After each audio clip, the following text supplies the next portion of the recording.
In this video, I'm going to show you how to download Logitech G HUB. So it's actually quite simple. First, go to Google or your browser of choice and type in Logitech G HUB.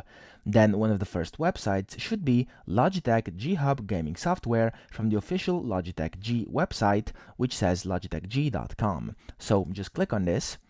And then over here on the website, as you can see, you can download it for either Windows or for Mac OS. So if you have Windows, click here. If you have Mac OS, click over here. So for me, I have Windows, and I'm going to click over here.